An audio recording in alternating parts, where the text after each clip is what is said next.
Bismillah.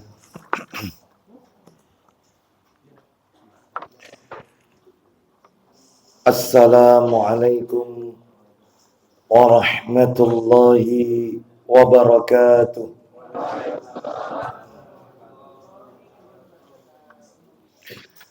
Alhamdulillah alladzi bi ni'matihi tatimmus shalihat. Wa ashhadu an la ilaha illallah wahdahu la syarika lah wa ashhadu anna Muhammadan abduhu wa rasuluh. Ya ayyuhalladzina amanu taqullaha haqqa tuqatih wa la tamutunna illa wa antum muslimun.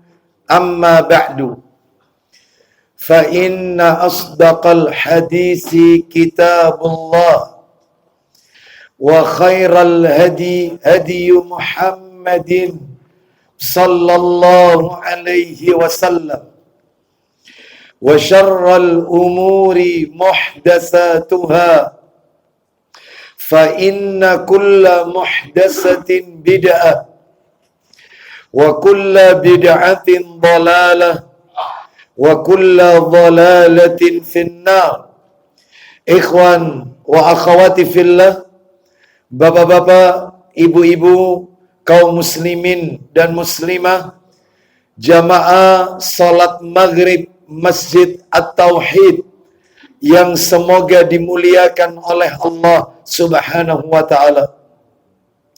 Puji dan syukur senantiasa kita panjatkan kepada Allah Tabaraka wa ta'ala atas segala karunia nikmat yang telah Allah berikan kepada kita. Salah satu dari sekian banyak kenikmatan-kenikmatan tersebut yang kita rasakan pada malam hari ini adalah Allah Subhanahu wa ta'ala kembali mempertemukan kita sekalipun pada waktu yang berbeda. Semestinya kajian kita berada pada Jumat pekan ketiga ba'da maghrib.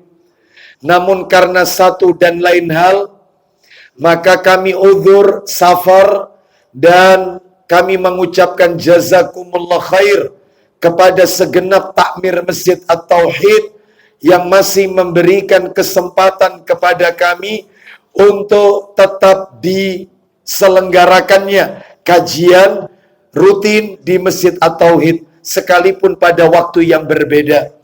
Semoga seluruh amalannya diterima oleh Allah Subhanahu wa ta'ala. Malam hari ini kita berada pada Rabu pekan kelima, Bapak Ibu sekalian. Mudah-mudahan untuk kedepannya kita bisa mengadakan secara rutin pada waktu yang sudah kita sepakati, yaitu Jumat pekan ketiga. Bapak Ibu rahimani wa rahimakumullah, dan nikmat yang lain yang kita rasakan pula malam hari ini adalah Allah menurunkan hujan. Mengapa hujan ini bagian dari nikmat yang harus kita syukuri? Nabi sallallahu alaihi wasallam beliau pernah bersabda, "Thintani ma turaddani." Ada dua doa yang tidak mungkin tertolak. Dua keadaan apabila seorang hamba Allah berdoa pada dua kondisi keadaan tersebut, maka doanya diijabah oleh Allah Azza wa Jalla. Yang pertama kata Nabi, ad-du'a'u indan nida. Doa yang dipanjatkan ketika azan, antara azan dan iqamah.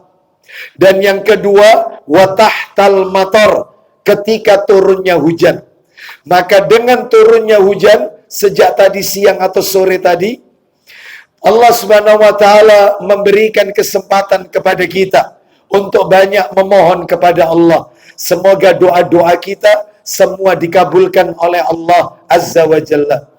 Bapak Ibu rahimani wa rahimakumullah, kajian kita seperti biasa di Masjid At-Tauhid membahas tentang 10 hak fitrah sebagaimana yang telah ditetapkan oleh syariat. Menukil dari kitab yang ditulis oleh Syekh Muhammad bin Salih Al-Utsaimin rahimahullah. Menurut catatan saya, terakhir pertemuan kita, kalau tidak salah di bulan November kita bertemu, itu kita sudah masuk pada hak nomor 4, yaitu hak anak. Hak anak adalah hak yang keempat. Yang pertama, hak Allah. Yang kedua, hak Rasulullah. Yang ketiga, hak orang tua. Dan yang keempat, dan ini belum tuntas, adalah hak anak. Bapak Ibu sekalian, rahimani wa rahimakumullah. Sebagaimana kita ketahui, anak ini adalah amanah yang Allah percayakan kepada kita selaku orang tua. Sebagaimana Allah Ta'ala berfirman dalam Al-Quran, di surat yang ke-8, di ayat yang ke-27, ya ayyuhalladzina amanu la takhunullaha war rasula wa takhunu amanatikum wa antum ta'lamun. Artinya, wahai orang-orang yang beriman, janganlah kalian mengkhianati Allah dan Rasul Muhammad, dan jangan pula kalian mengkhianati amanah-amanah yang dipercayakan kepada kalian, sedangkan kalian mengetahui. Istri itu amanah, anak juga amanah. Makanya masih banyak di luar sana orang tua yang pandai membuat anak, tetapi dia tidak pandai mengurus anak. Oleh karena itu, maka ini semua akan dimintai pertanggungan jawab oleh Allah Azza wa Jalla. Nah, salah satu bentuk tugas orang tua kepada anaknya, inilah yang masuk dalam bagian materi hak anak yang harus ditunaikan oleh orang tuanya. Menurut catatan saya, terakhir saya sudah menyampaikan 3 poin hak anak.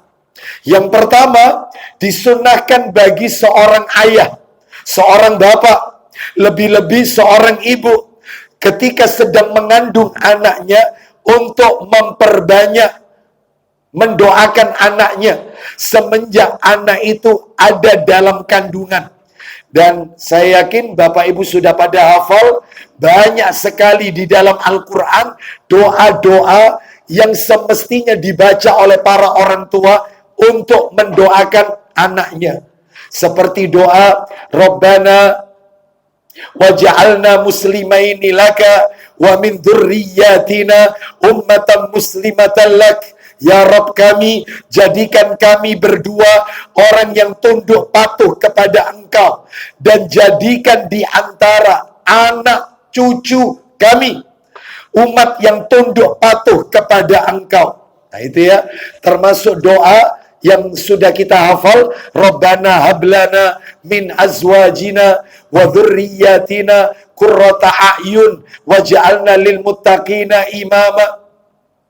Ya Rabb kami, anugerahkanlah kepada kami pasangan-pasangan kami dan keturunan kami sebagai penyejuk hati kami, dan jadikanlah kami imam bagi orang-orang yang bertakwa. Terus termasuk juga doa Rabbi ja'alni muqimas shalah wa min dzurriyyati Rabbana wa taqabbal du'a. Ya Rabbku, jadikan aku dan anak cucuku orang-orang yang tetap mendirikan sholat. Ya Rabb kami, perkenankan doa kami. Dan masih banyak lagi doa-doa yang lain.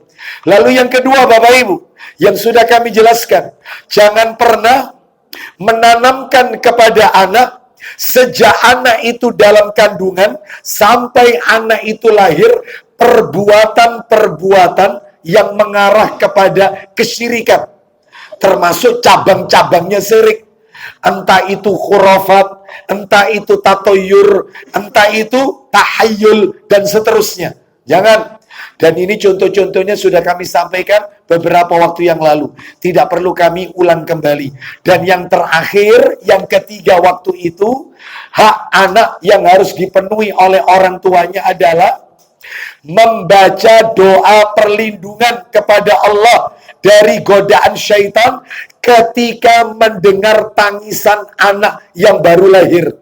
Sebab Nabi sudah mengingatkan kita, anak baru lahir itu menangis, menjerit, memekik, itu karena dia disentuh oleh syaitan, yaitu tubuhnya.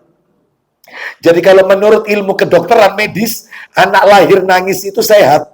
Bahkan kalau bayi lahir tidak nangis, maka sama susternya akan ditepuk-tepuk itu, yaitu pantatnya, sampai nangis. Karena kalau nangis katanya sehat. Maka itu menurut medis. Tapi menurut hadis, bayi lahir menangis, menjerit karena disentuh oleh syaitan. Makanya Rasul membacakan doa perlindungan untuk cucunya, Hasan Husain.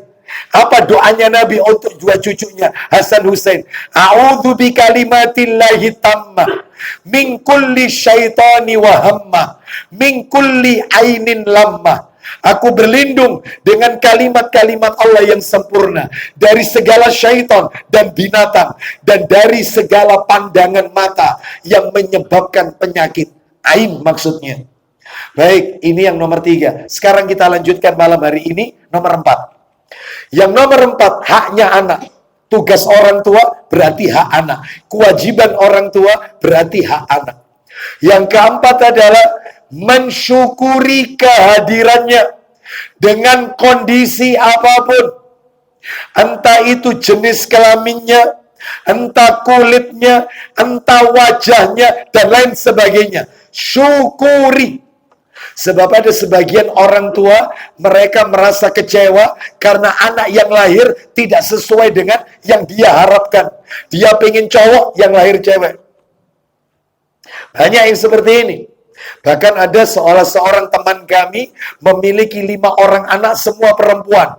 Istrinya qadarullah hamil lagi. Saat melahirkan di salah satu rumah sakit Islam di mana Sepanjang, lalu kemudian kami menjenguknya. Lalu kemudian kami tanya kepada suaminya, ya gimana keadaan ini istri, bayi antum? Alhamdulillah sehat Ustaz, alhamdulillah. Terus apa?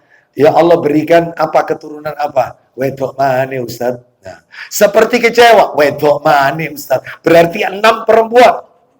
Ada lagi yang kecewa karena warna kulitnya bayi dan seterusnya. Kau niki niru sopo nak? Bapakmu ganteng, ibumu ayu, ya. Dan seterusnya. Nah boleh, syukuri. Mana dalilnya? Mana dalil syukuri kehadiran anak tersebut, apapun kondisinya. Saya kasih 2 dalil. Satu dari Al-Quran, yang satu dari hadis Nabi. Kita dengarkan, yaitu yang dari Al-Quran. Allah berfirman, suratnya surat nomor 42, surat Asyura. Kita dengarkan ya, surat Asyura itu surat nomor 42, Bapak Ibu sekalian. Ayat yang ke-49 dan 50. Ayat 49 dan 50. Kita dengarkan. Allah Ta'ala berfirman. Silakan. Milik Allah kerajaan langit dan bumi. Terus. Dia menciptakan apa yang dia kehendaki. Intinya. Memberikan anak perempuan kepada siapa yang dia kehendaki. Contohnya Nabi Lut alaihi salam memiliki putri.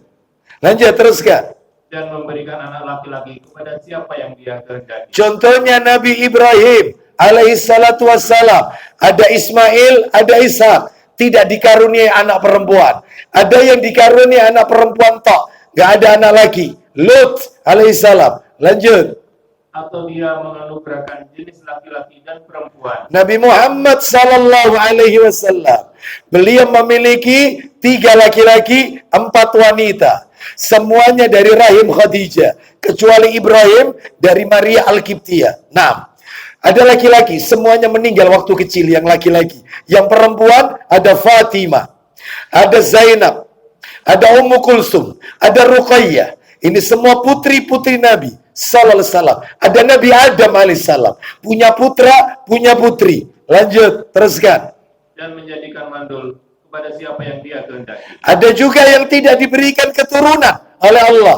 Lama menikah tidak memiliki buah hati. Semua sudah ada nasnya, ketentuannya dari Allah Azza wa Jalla. Jadi syukuri, mau dikasih jenis kelamin apapun, ya, yang Allah berikan kepada kita, syukuri, itu nikmat dari Allah Azza wa Jalla. Lanjut, teruskan. Dia Maha mengetahui, Maha kuat.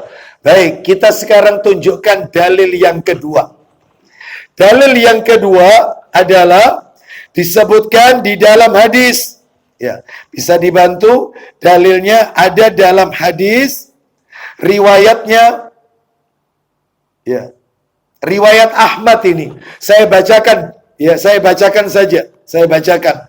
Di mana Rasulullah Sallallahu Alaihi Wasallam mengajarkan kepada kita sebuah doa. Apa doanya? Allahumma ahsanta khalqihi fa ahsin khuluqihi. Artinya, ya Allah, sebagaimana engkau telah menciptakannya dengan baik, maka perbaiki pula akhlaknya. Kau berikan aku anak keturunan yang sempurna, ya Allah. Tidak kurang suatu apapun. Kau ciptakan anak ini dengan sempurna, maka sempurnakan pula akhlaknya, ya Allah. Nah itu. Karena yang menjadi objek pandangan Allah nanti di hari kiamat bukan wajah, bukan tampilan luar, bukan kekayaannya, bukan ketampanannya, kecantikannya, tetapi adalah amal solehnya, iman dan amal solehnya. Ya, mana dalilnya? Dalil, minta tolong dibuka Sahih Muslim, nomornya 2194. Kita dengarkan. Sahih Muslim dibuka. Kita dengarkan ini. Sahih Muslim 2194.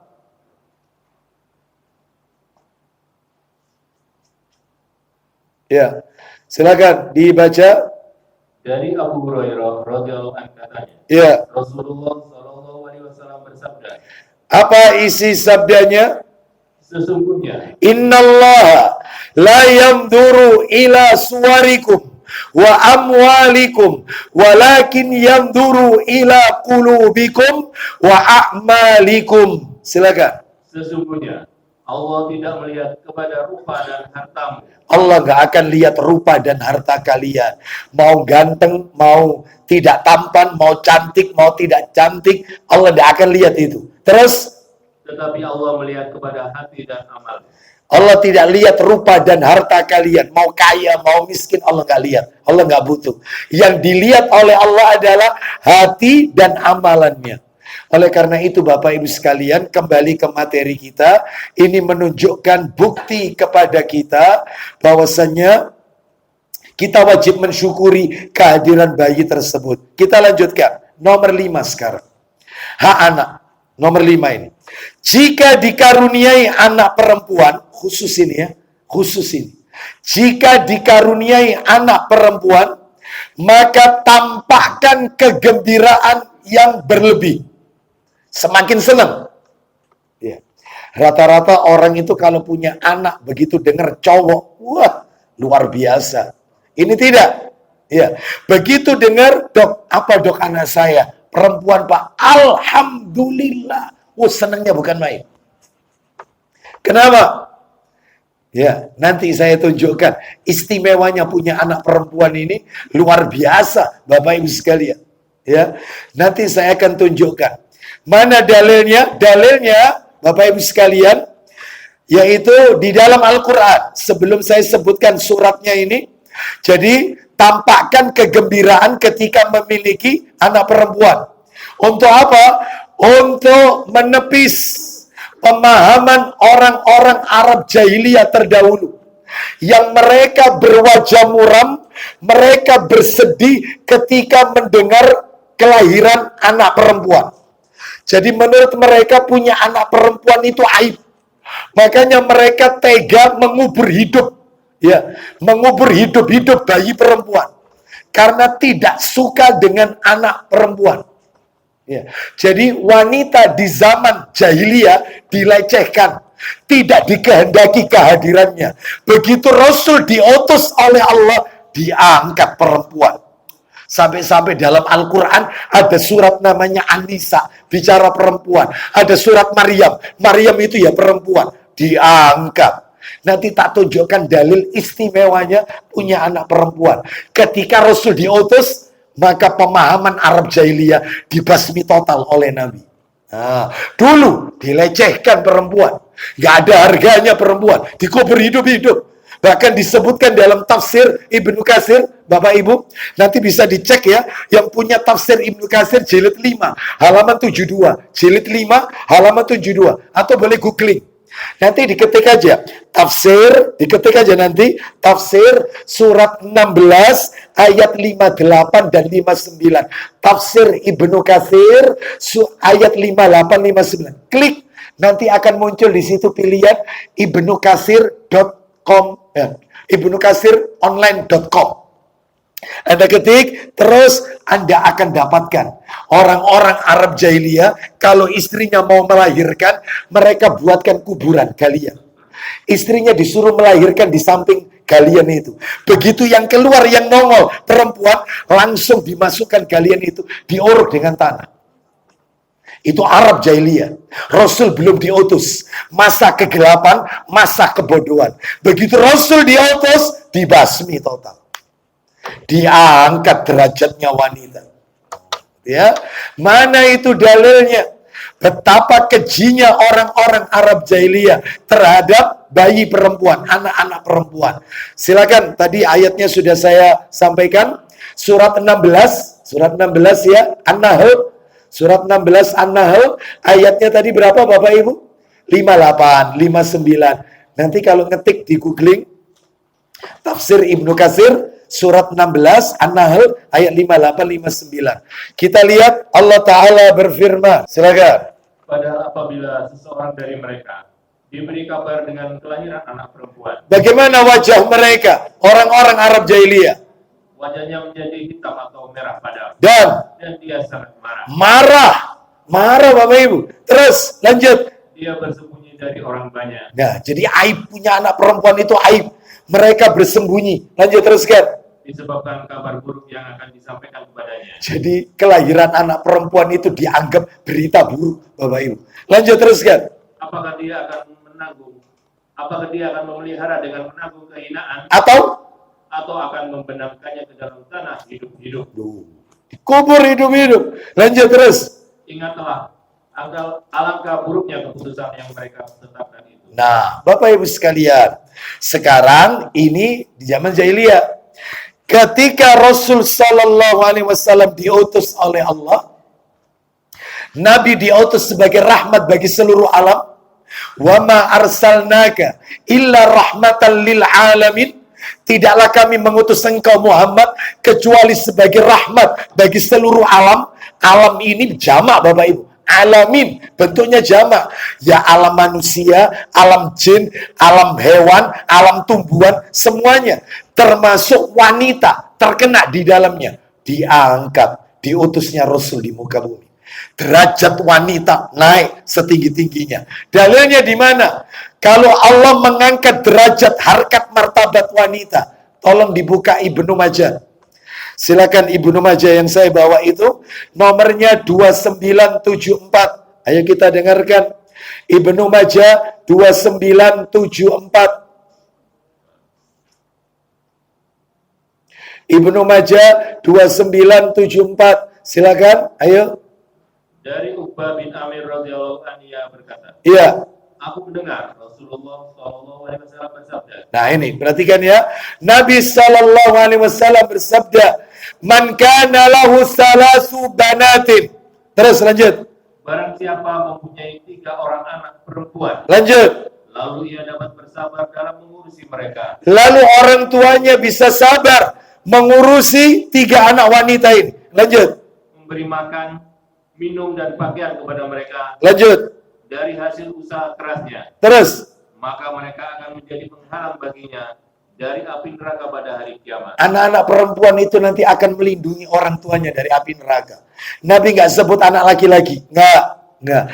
Anak perempuan itu investasi akhirat, Bapak Ibu sekalian. Dia yang akan melindungi orang tuanya dari api neraka. Dengan syarat ini. Dengan syarat. Orang tuanya bisa didik anak perempuannya. Orang tuanya sabar dengan putrinya. Ya, karena mendidik anak perempuan 2 kali lipat ekstranya Bapak Ibu ketimbang anak laki-laki. Iya, menjaga auratnya, iya, menjaga semuanya. Karena wanita ini sekujur tubuh aurat. Maka orang tua kalau berhasil didik anaknya anak soleha, wanita soleha, wah, investasi akhirat. Sudah soleha, hafizah lagi, hafal Quran. Masya Allah. Anak perempuan ya, Rasul tidak bilang anak laki-laki. Kita dengarkan lagi, satu lagi Pak Dedi, nomor berikutnya, yaitu 2975. Kita dengarkan, dari mana itu? Silakan. Dari Ibnu Abbas radhiyallahu anhu, ia berkata, Iya, silakan. Rasulullah SAW bersabda, isinya, tidaklah seorang laki-laki memiliki 2 orang anak perempuan. Kalau tadi kan 3, ini sekarang 2 anak perempuan. Dalam riwayat yang lain 1 juga termasuk, cuman 1 tok, termasuk di dalamnya. Lanjut. Lalu ia berbuat baik kepada keduanya. Terus. Selama keduanya bersamanya, atau ia bersama keduanya. Kecuali keduanya akan memasukkannya ke dalam surga. Nah, sayang ada 1 kitab qadarullah tertinggal di rumah. Sahih Targhib wa Tarhib jilid 4 Bapak Ibu. Sahih Targhib jilid 4. Saya masih ingat kalau nggak salah nomornya itu 1975. Kalau nggak salah nomornya itu. Jadi Nabi pernah bersabda demikian. Dan ini sering saya sampaikan kalau khutbah nikah.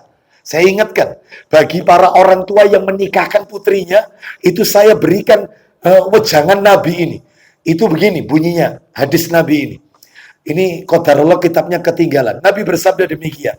Man kunna lahu salasu banatin yu'wihinna wa yakfuluhunna wa yarhamuhunna wa yuzawwijuhunna wajabat lahul jannatul battata.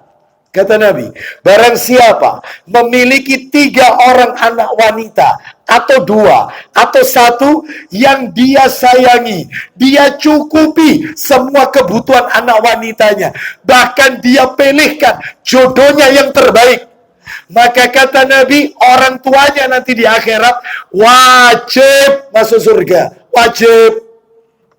Pasti masuk surga. Nggak mungkin nggak masuk. Tapi syaratnya 1 ya, dicukupi kebutuhan anak perempuan. Nabi nggak bilang anak laki. Semua dipopok ya kebutuhannya anak perempuan ini. Jadi jangan bakhil sama anak perempuan. Jangan medit sama anak perempuan. Terutama kakak. Yang punya adik perempuan, jangan bakhil. Ini dimuliakan oleh Allah dan Rasulnya. Perempuan ini. Lalu yang kedua, yaitu diberikan pendidikan yang baik. Sampai terakhir dinikahkan. Dipilihkan jodohnya yang terbaik. Orang tuanya wajib masuk surga. Ini, jadi ini keistimewaan. Lah kalau saya tidak punya anak perempuan, Ustaz. Anak saya laki-laki, Ustaz. Apa istimewanya? Oh, istimewa. Istimewa. Kalau tak sebut yang punya anak perempuan, iri nanti. Ya. Apa istimewanya punya anak laki-laki? Banyak Bapak Ibu. Di antaranya masalah duniawi, waris. Ya. Bapak Ibu mohon maaf. Kalau panjenengan punya anak perempuan, orang tuanya meninggal, maka paman sama tante itu dapat warisan semua itu. Dapat semuanya. Warisannya pergi kemana-mana ini. Ya. Tapi begitu punya 1 tok anak laki, selesai. Paman sama tante gigi jari, nggak dapat warisan.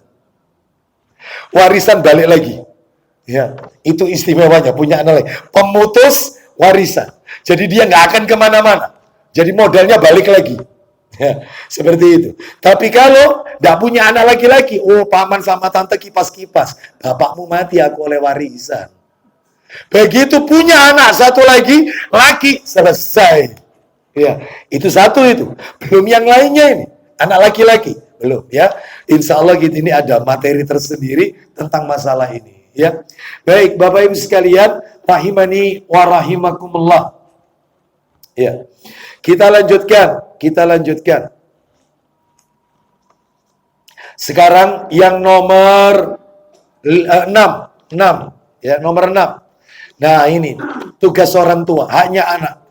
Yang nomor 6 adalah mentahnik dan mendoakan keberkahan sang bayi. Ditahnik dan didoakan. Apa itu ditahnik? Tahnik artinya menyuapkan buah kurma yang sudah dikunyah sampai lunak oleh orang tuanya, lalu dimasukkan ke langit-langit mulut sang bayi sambil dioles-oleskan. Jadi makanan yang pertama masuk ke mulut sang bayi bukan ASI, bukan. Jangan ASI dulu, kurma dulu. Itu namanya tahnik. Dan alhamdulillah di beberapa rumah sakit Islam, bahkan yang bukan Islam konvensional pun sudah paham masalah ini. Setiap wanita yang akan melahirkan sudah disiapkan kurma. Mereka rupanya sudah tahu dalilnya. Nah, alhamdulillah. Dan banyak yang sudah seperti ini. Dulu dianggap aneh. Ternyata itu ada dalilnya. Alhamdulillah, sudah mulai diterapkan. Jadi orang tuanya mengunyah kurma itu sampai lembut, lalu diambil, dimasukkan ke mulut sang bayi, dioles-oleskan ke langit-langit mulut sang bayi. Itulah makanan pertama yang masuk ke dalam mulut sang bayi. Mana dalilnya? Saya kasih 2. Silakan dibuka Sahih Bukhari, nomor asli. Ada di? Saya nggak bawa yang cetakan terjemah. Sahih Bukhari nomornya 5467. 5467 Bukhari nomor 5467. Kita dengarkan. Nah, ini sudah ketemu. Silakan dari Abu Musa radhiyallahu anhu. Silakan. 5467. Ayo. Dari Abu Musa radhiyallahu anhu ia berkata, Iya. anak laki-laki lahir. Terus. Kemudian aku membawanya kepada Nabi Shallallahu Alaihi Wasallam. Lalu Beliau lalu memberi nama dengan Ibrahim. Nabi yang ngasih nama, dikasih nama putranya Abu Musa Al-Asy'ari radhiyallahu an, dikasih nama putranya Ibrahim. Lanjut. Beliau menyuapinya dengan kunyihan kurma Dan mendoakannya dengan keberkahan. setelah itu menyerahkannya kepadaku. Nah, seperti itu. Ya, seperti itu. Iya, loh Ustadz, berarti kurma itu kan bercampur dengan ludahnya Rasul, Ustadz. Iya, ludahnya Rasul, ludahnya Abu Aslam, innalillah. Ludahnya Kiai Gus, innalillah. Anda bukan Nabi.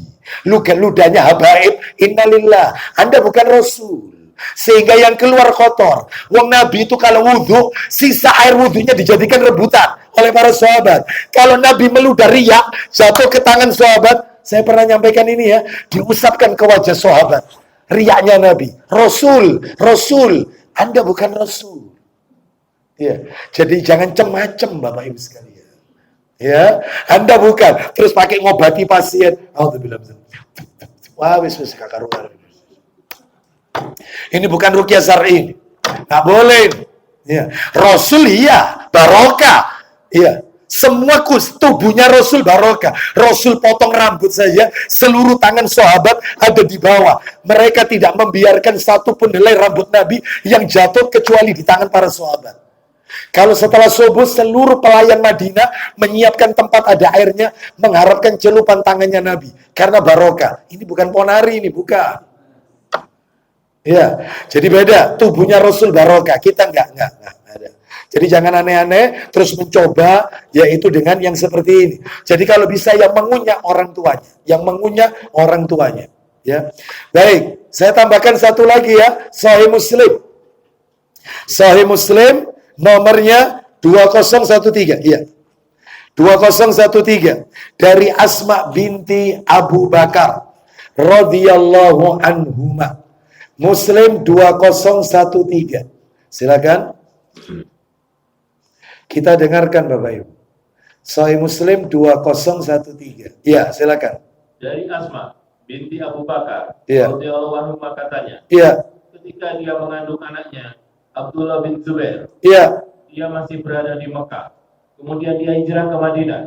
Padahal dia sudah hampir tua. Terus. Sesampainya di Kuba, dia melahirkan. Lalu dia membawa anaknya kepada Rasulullah SAW dan meletakkannya di pangkuan beliau. Terus. Rasulullah meminta kurma sebuah, lalu dikunyahnya. Terus. Sesudah itu disuapkannya ke mulut bayi tersebut. Itulah makanan yang pertama-tama masuk ke mulut bayi itu. Nah, itulah makanan yang pertama sebelum ASI. Jadi dilakukan tahnik, Bapak Ibu. Sekarang yang nomor 7, haknya anak menyusui anak tersebut secara sempurna. Berarti 2 tahun.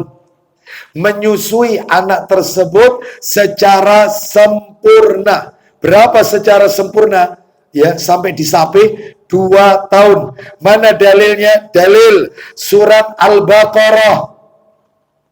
Surat Al-Baqarah ayatnya 233. Al-Baqarah 233. Dan ibu-ibu hendaklah menyusui anak-anaknya selama 2 tahun penuh.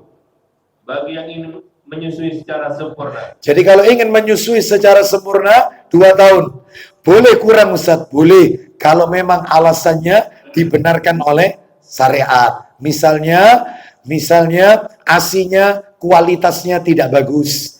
Maka diganti dengan susu kaleng misalnya, ya. Seperti itu, instan, maka tidak masalah. Karena memang kualitasnya nggak bagus. Tapi yang jadi pertanyaan adalah, kalau kualitasnya bagus, ternyata dia putus penyusuan itu, dipindah karena bukan hal-hal yang disyariatkan. Bukan. Mungkin karena pekerjaan dan seterusnya, maka ini dilarang Bapak Ibu. Mohon maaf ya, orang tua yang ASI-nya keluar dengan lancar dan kualitasnya bagus, kuantitasnya juga banyak, tapi nekat dipindah ke susu instan, itu ancamannya Bapak Ibu, ancamannya di dalam kitab Shahih Targhib wa Tarhib, nggak apa-apa kita dengarkan. Ancamannya nomor 2393, maaf, itu kata Nabi, nanti di hari kiamat payudara wanita ini akan dililit ular-ular neraka.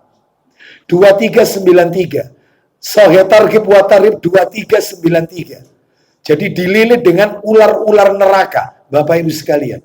Mana ini? 2393. 23. Nah ini.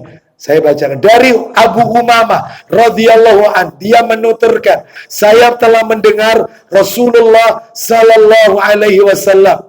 Jadi ceritanya hadisnya panjang. Nabi diperlihatkan tentang siksaan penduduk neraka.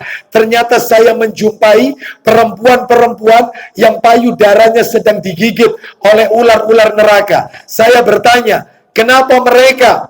Wahai Jibril. Maka dijawab oleh Jibril, mereka adalah kaum wanita yang tidak memberikan ASI mereka kepada anak-anak mereka. Tuh, seperti itu.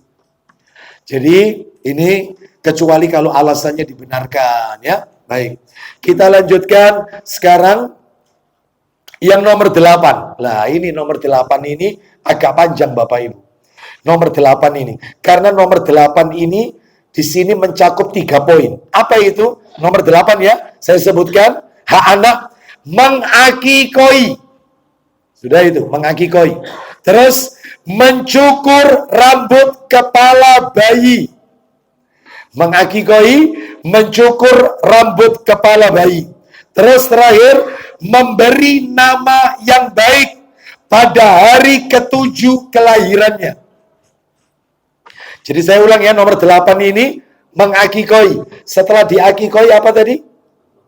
Mencukur rambut kepala bayi. Terus yang terakhir, memberi nama yang baik. Pada saat kapan? Hari ke-7 kelahirannya. Sekalipun namanya sudah disiapkan di awal-awal usia kehamilan, nggak apa-apa. Nanti diberi nama pada saat akikoh itu, hari ke-7 kelahirannya. Sekarang Bapak Ibu, saya akan tunjukkan dalilnya. Hari ini saya akan sebutkan seputar akikoh dulu aja. Akikoh. Nanti berikutnya kalau ketemu lagi, kita akan bahas mencukur rambut kepala bayi. Ya, kita lihat dalilnya di mana itu. Mengakikoi, mencukur rambut kepala bayi, lalu memberi nama yang baik untuk bayi itu saat hari ke-7 kelahirannya. Silakan dibuka dalilnya Ibnu Majah nomor 2580 2580 ada 2580 dari Samurah bin Jundub radhiyallahu an, dia berkata, Rasulullah sallallahu alaihi wasallam bersabda, ayo. Dari Samurah bin Jundub radhiyallahu an, dari Nabi sallallahu alaihi wasallam beliau bersabda, kullu ghulamin rahinatun bi aqiqatihi. Silakan. Setiap anak tertahan dengan akikohnya. Setiap anak itu tergadai dengan akikoh. Nanti tak jelaskan. Maksudnya anak itu tergadai dengan akikohnya itu apa? Lanjut teruskan. tudbahu anhu yaumas sabi'i wa yuhlaku wa yusamma. Silakan. Disembelihkan untuknya pada hari ketujuh dari hari kelahirannya. Berarti akikah. Terus Dicukur rambutnya. itu tadi saya sebutkan. Terus Dan diberi nama. dan diberi nama.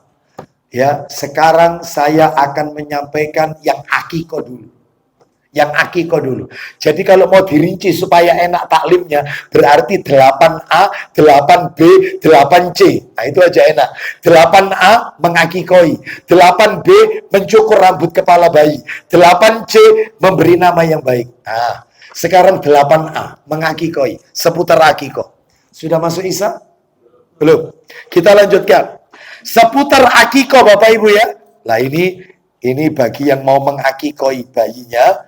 Ini yang perlu diperhatikan 14 poin. 14 poin seputar akikah. Gitu ya. Baik, satu. Ini biasanya kajian ini saya sampaikan kalau ada walimatul akikah ini ya. Tapi nggak apa-apa ini ya, tambahan ilmu ya. Seputar akikah, satu.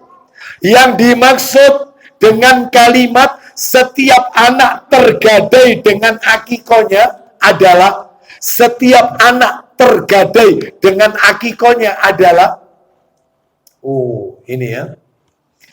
Ulama beda pendapat. Saya kasih beberapa di antaranya.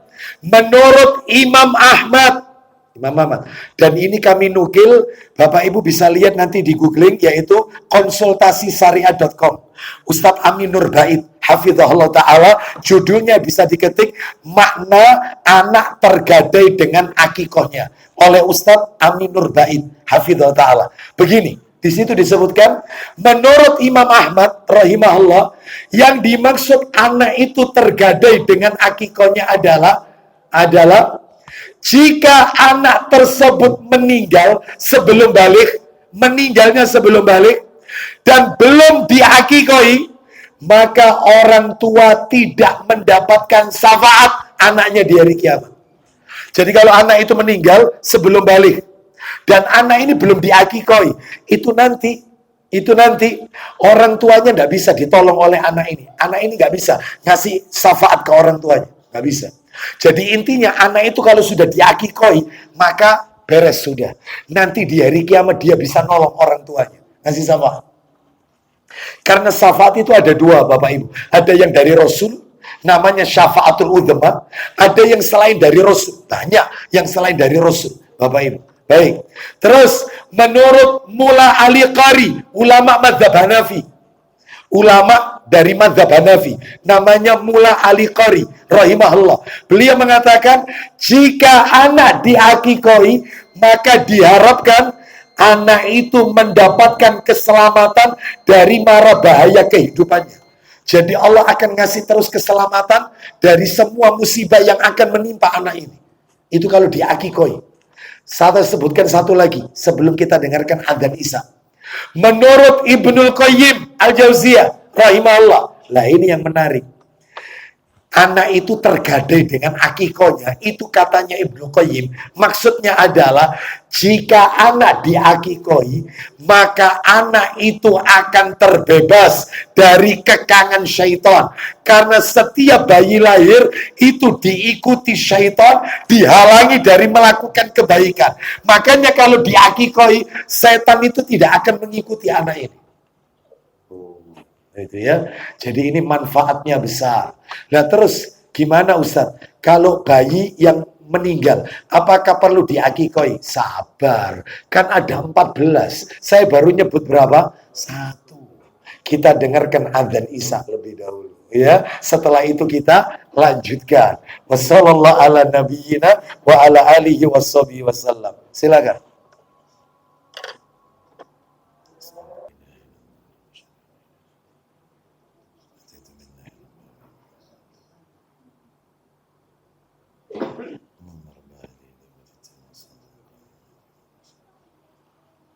Alhamdulillah, wassalatu wassalamu ala rasulillah, wa ba'd.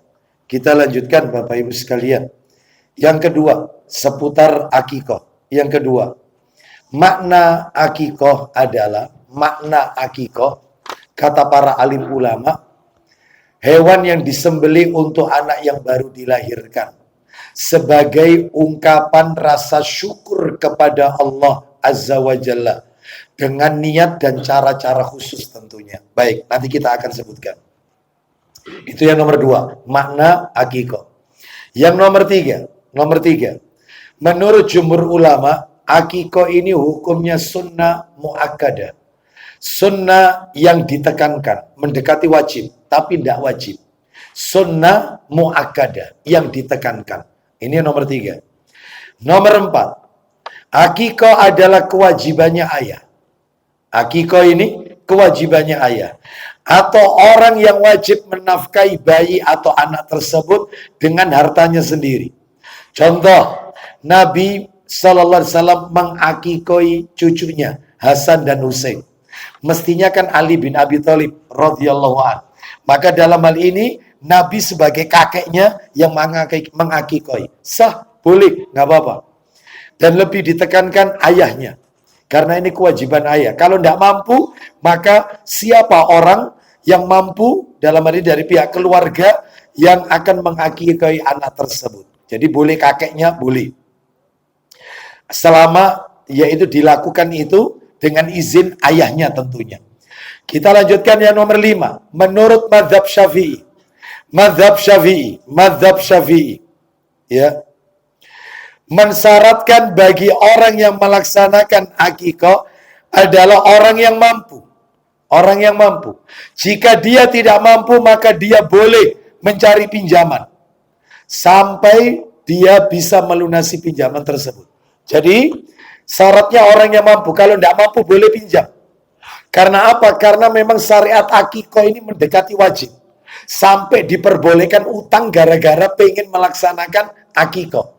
Bahkan Bapak Ibu menurut Imam Ahmad rahimahullah, jika tidak memiliki dana untuk melakukan akikah, maka bisa mencari pinjaman. Ini Imam Ahmad. Jadi Syafi'i dan Imam Ahmad rahimahullah ini sepakat, maka ini boleh mencari pinjaman. Dan tentunya semoga Allah memberinya melapangkan rezeki sehingga dia bisa menghidupkan sunnah Rasulullah Sallallahu Alaihi Wasallam. Jadi kalau nggak mampu, boleh pinjam. Ya. Lalu kemudian yang keenam, apabila anak laki-laki disunahkan menyembelih 2 ekor kambing.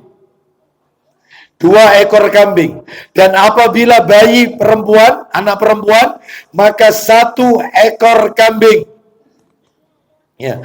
Namun jika tidak mampu, maka boleh masing-masing anak laki-laki diakikoi 1 ekor kambing. Boleh. Sebagaimana Nabi mengakikoi Hasan dan Husain, mestinya berapa ekor? 4 ekor. Tapi Nabi mengakikoi 2 ekor. Masing-masing 1 ekor. Sesuai kemampuan. Seperti itu. Kalau bayi perempuan, 1 ekor kambing. Nomor 7. Yang ke-7. Hewan akikah tidak dapat diganti dengan hewan lain.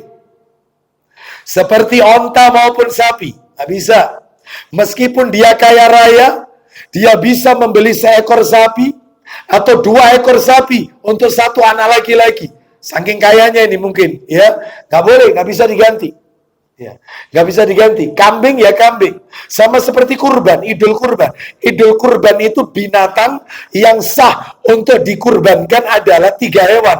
Kalau ndak onta, ya sapi. Kalau ndak sapi, kambing. Jadi nggak bisa misalnya seseorang berkata, insya Allah tahun ini saya kurban Ustaz. Lu kurban apa? Insya Allah kelinci Ustaz. Nggak bisa.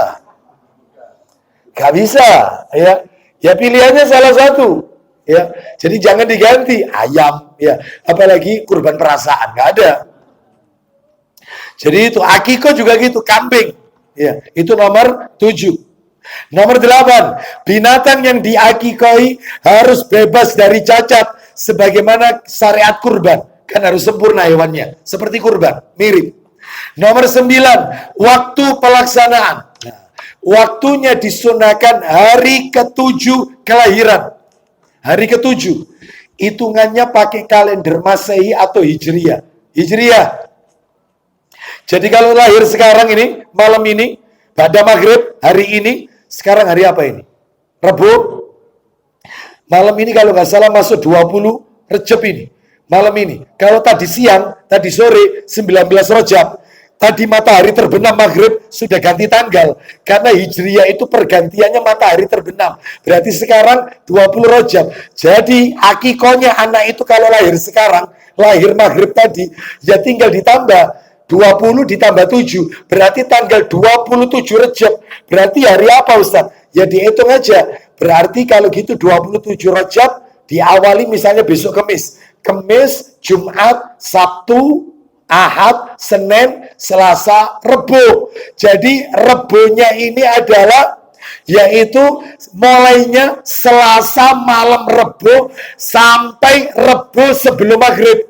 Karena kalau Rebo habis maghrib, akikohnya itu jatuh hari ke-8. Kamis itu berarti. Jadi harus tahu perpindahan tanggal itu matahari terbenam. Ya, baik. Jadi berarti pakai Hijriyah, bukan pakai Masehi. Enggak. Termasuk wanita iddah 4 bulan 10 hari yang ditinggal wafat suaminya, semuanya pakai Hijriyah. Ya, semuanya pakai Hijriyah. Kita lanjutkan. Adapun riwayat yang menjelaskan jika tidak bisa hari ke-7, boleh hari ke-14, tidak bisa hari ke-14, boleh hari ke-21, maka sebagian ulama mendoifkan riwayat itu. Didoifkan. Jadi yang tepat itu ya 7 hari Bapak Ibu. Seperti itu. Itu yang tepat. Ada sebagian mengatakan 14.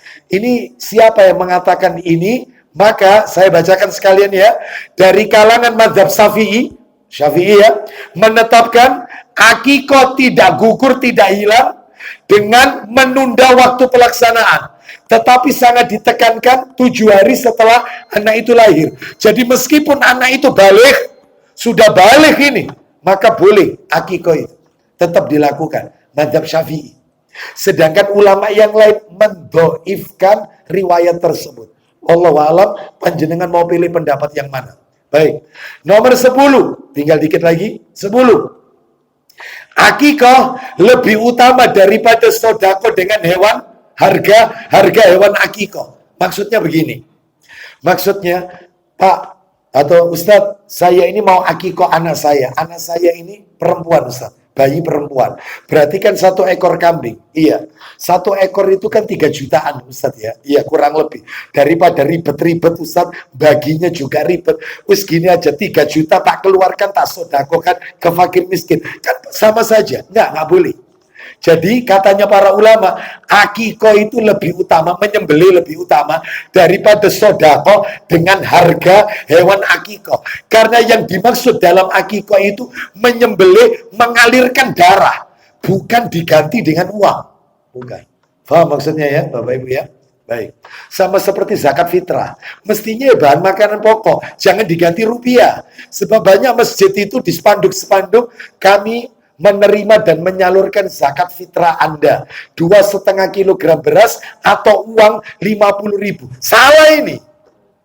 Salah. Yang benar bahan makanan pokok. Jangan pakai uang. Jangan. Ya. Kalau zakat mal itu harta. Ya. Kita lanjut. Berikutnya nomor 11. Tidak boleh berserikat dalam akikah. Urunan. Nggak boleh. Ya. Suami istri urunan. Ayo untuk akikah putra kita. Nggak boleh. Suami toh. Ya, nggak mampu 2 ekor, ya 1 ekor. Semampunya. 12. Tidak boleh melumuri kepala bayi atau anak yang baru dilahirkan dengan darah binatang akikah. Sebab ada sebagian orang, binatang hewan yang diakikah, yang disembelih itu, sebagian darahnya itu dioleskan di kening daripada bayi tersebut. Ya. Jadi ini tidak pernah ini kebiasaan orang Arab jahiliyah, kebiasaan jahiliyah. 13. Disunahkan memasak daging hewan akikah dan tidak menyuguhkan memberikannya dalam keadaan mentah. Beda. Kalau kurban Idul Adha daging mentah. Tapi kalau akikah matengan, jadi sudah dimasak gitu ya, sudah dibuat biryani gitu ya, sudah dimasak mandi ya, bukhori ya, gulai krengsengan, nah itu ya, mantap ini ya. Nah itu dibagikan ya, seperti itu ya. Nah kalau bisa satu rumah tangga, 1 rumah 1 nampan, Satu nampan itu isinya, di situ ada 3 macam nasi. Ada bukhori, ada yaman, ada mandi. Ada biryani. 4 berarti. Warna-warni, ikannya kambing besar-besar. Ya Allah, senang yang nerima. Ya. Kalau ada di sini seperti ini, insya Allah pindah sini saya, insya Allah. Ya. Ya, kita lanjut. Jangan kemudian dibagikan balungan toh. Iya. Itu. Jadi sesep-sesepan, ya. Kita lanjutkan 14. Mengakikoi anak yang sudah meninggal. Gimana ini? Anak sudah meninggal diakikoi. Maka sebagian ulama, salah satunya Syekh Saleh bin Fauzan Al-Fauzan, hafizahullah ta'ala, beliau berpendapat tidak disyariatkan mengakikoi bayi yang sudah wafat. Kenapa? Karena akikoh itu sebagai tebusan bagi anak yang lahir untuk musir setan. Sedangkan tujuan tersebut tidak bisa dilakukan. Nah, anaknya sudah meninggal. Tapi kalau menurut Ibnu Utsaimin, saya lebih condong pendapat yang ini. Menurut Syekh Muhammad bin Shalih Al-Utsaimin, ini dalam artikel rumaiso.com. Ini ya. Syekh Muhammad bin Shalih Al-Utsaimin rahimahullah berkata, jika bayi yang dilahirkan itu, ya, jika bayi yang dilahirkan setelah bayi dalam keadaan kandungan sempurna 4 bulan, roh sudah ditiupkan, lalu kemudian meninggal, maka dia diberi nama dan boleh diakikoi. Karena bayi yang telah mencapai 4 bulan dalam kandungan sudah ditiupkan roh dan dia akan dibangkitkan pada hari kiamat. Jadi kalau sebelum 4 bulan keguguran, maka tidak perlu diakikoi. Tapi kalau sudah ditiupkan roh, maka diberi nama bayi itu, diberi nama. Sebab nanti di hari kiamat dia akan dibangkitkan, sudah sempurna. Itu ya, 120 hari usia kandungannya. Berarti 4 bulanan lah, kurang lebih. Nah, itu ya. Jadi dalam hari ini tetap diakikoi. Wallahu a'lam wa bishawab. Ya. Sekalian Bapak Ibu saya tuntaskan yang B sama yang C. Saya tuntaskan yang B, mencukur rambut kepala bayi. Mencukur. Ini cuma 3 saja Bapak Ibu yang perlu Bapak Ibu ketahui. Mencukur rambut kepala bayi. 1. Waktu pelaksanaan mencukurnya itu hari ke-7 kelahiran anak. Hari ke-7 dicukur. Yang kedua, menurut pendapat yang kuat, digondol. Ya, menggondol rambut kepala bayi berlaku untuk bayi laki-laki. Ya, dan perempuan. Sebagian ulama mengatakan perempuan dengan dalil sifatnya umum, sebagaimana akikah dan memberi nama juga berlaku keduanya, laki-laki dan wanita.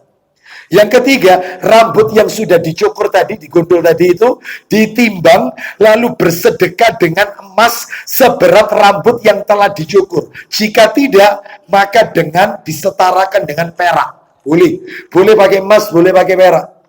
Misalnya ditimbang 1 gram, emas 1 gram itu berapa? Nilainya sekian, maka itu kita sedekahkan di jalan Allah kepada fakir miskin. Ternyata kalau dipakai setarakan emas itu terlalu tinggi, pakai perak, nggak apa-apa, sesuai kemampuan.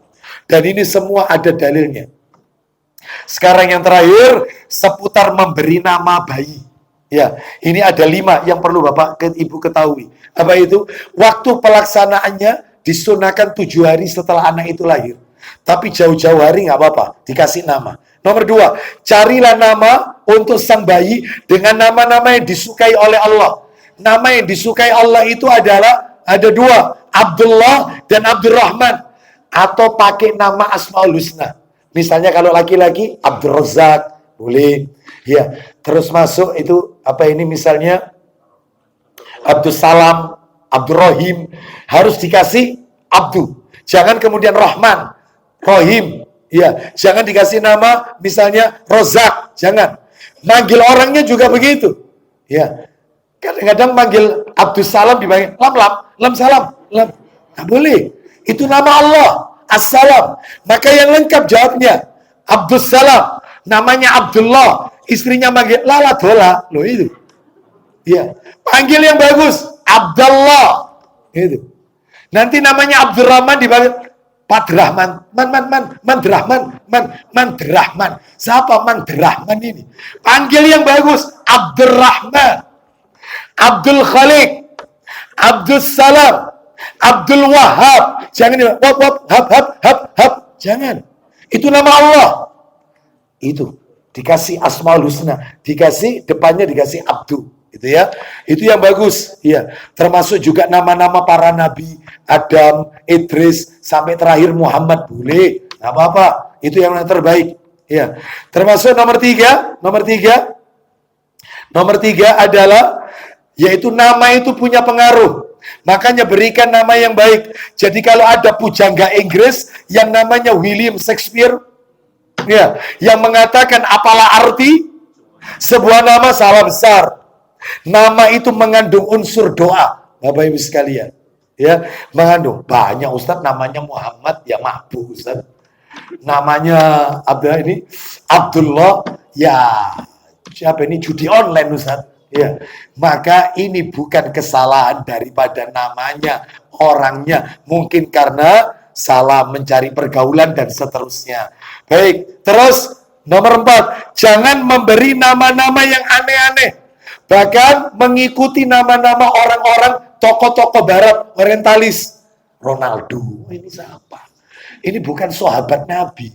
Messi, sopo ini. Ya. Gitu loh. Ini bukan sahabat, bukan tabiin, bukan tabiin. Ada lagi sempat viral di negeri kita, namanya aneh-aneh. Contoh namanya Anti Dandruff. Ada lagi nama Batman bin Suparman. Ada lagi namanya Minal Aidin wal Faidin. Ada lagi nama itu KTP Royal Jelly. Ada lagi namanya Satria Baja Hitam. Terakhir yang lagi viral, kalau nggak salah orang Probolinggo waktu itu, namanya Tuhan. Ada enggak? Viral. Ya, ada dikasih nama Saiton. Astagfirullah. Ya, jangan, yang bagus, ya. Berikan nama yang bagus, punya arti yang bagus. Yang terakhir, jangan memberi nama dengan nama-nama artis atau nama-nama bulan Masehi. Ya, gitu ya. Maaf ya, April, ya, janganlah, ya, nama-nama yang bagus, ya. Makanya saya lebih condong, Bapak Ibu, saya lebih suka dipanggil Abu Aslam, saya lebih senang, ya, meskipun saya punya nama asli, ya, nama asli itu pemberian orang tua saya, ya, cuman mengandung arti yang kurang bagus sebenarnya, ya, karena apa ini, karena fanatik aja, ya. Dan Bapak Ibu tidak perlu tahu nama asli saya, ya, nggak usah. Meskipun di depannya ada Muhammadnya, tapi belakangnya itu nggak bagus, ya. Karena mengadopsi salah satu artis India, kan gitu ya. Nah, saya lebih senang, ya, karena orang tua saya ke atasnya India soalnya. Jadi saya lebih senang dipanggil Abu Aslam aja, ya, lebih senang. Dulu orang tua saya protes ketika masih hidupnya. Kon iku tak kei jeneng api-api. Kon rubah Abu Aslam. Iku yo opo karepe opo ya. Saya jelaskan begini. Oh iya. Ya, dulu enggak tahu saya, katanya gitu. Enggak tahu ilmunya. Ya sudah, apa boleh buat, ya. Baik Bapak Ibu sekalian, mudah-mudahan jadi tambahan ilmu yang bermanfaat. Ada yang bertanya? Tidak ada, baik, waktunya sudah terlalu malam, ya. Insya Allah kita lanjutkan berikutnya yang nomor 9. Hak anak nomor 9, insya Allah. Kita tutup dengan kafaratul majlis. Wassallallahu ala nabiyyina wa ala alihi wa sahbihi wasallam. Subhanakallahumma wa bihamdika asyhadu an la ilaha illa anta astaghfiruka wa atubu ilaik. Wa akhiru da'wana anilhamdulillahi rabbil alamin. Assalamualaikum warahmatullahi wabarakatuh.